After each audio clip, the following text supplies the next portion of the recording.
Et notre invité politique, c'est Valérie Rabault. Bonjour. Bonjour. Merci beaucoup d'être avec nous. On commence, Valérie Rabault, avec cette motion de censure que vous allez défendre cet après-midi dans l'hémicycle. Quel va être le message de votre motion de censure? Quel va être le contenu?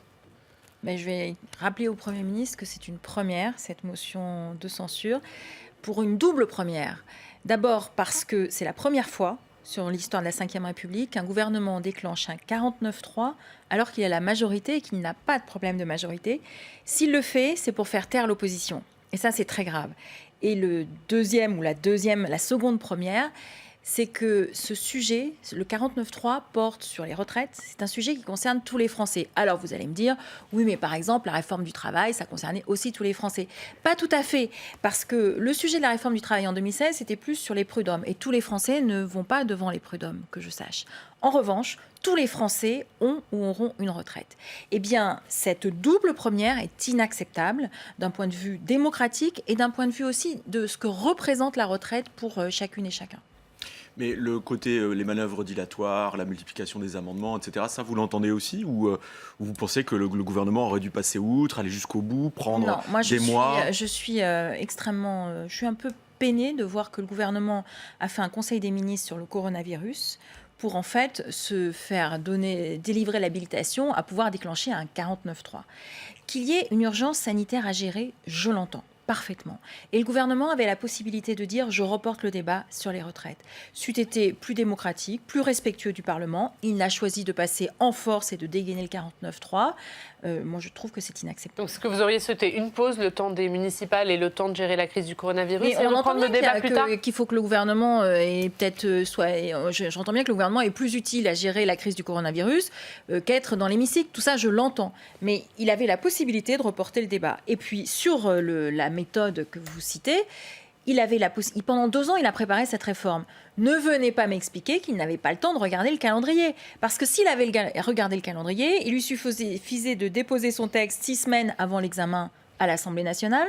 Et il pouvait utiliser ce qu'on appelle un temps programmé, c'est-à-dire un temps débat de 50 heures, en tout et pour tout. Ce qui nous aurait permis de regarder l'ensemble des articles. Il n'a pas choisi de le faire. Pourquoi, c'est sa responsabilité. Pourquoi? C'est de l'amateurisme? Parce que je pense c'est que de la tactique politique? Je pense que c'est de l'amateurisme. Cet amateurisme se retrouve dans la manière avec laquelle il a déposé ce texte, se retrouve dans la manière avec laquelle est construit ce texte. C'est-à-dire qu'on voit que dans l'étude d'impact qui existe, c'est-à-dire les cas pratiques, tout le monde a commencé à travailler à 22 ans. Vous avez peut-être commencé à travailler à 22 ans, je n'en sais rien. Moi, ce n'est pas mon cas.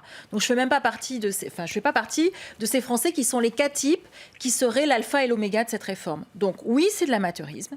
Et nous n'acceptons pas cet amateurisme qui va pénaliser l'ensemble des Français. Je dis bien l'ensemble des Français. La réforme des retraites, elle concerne les Français qui sont nés avant 1975 et aussi, évidemment, ceux nés après 1975. Il y aura 2 motions défendues dans l'hémicycle cet après-midi, la vôtre et celle de la droite. Est-ce que vous voterez la motion de la droite? Non. Pourquoi?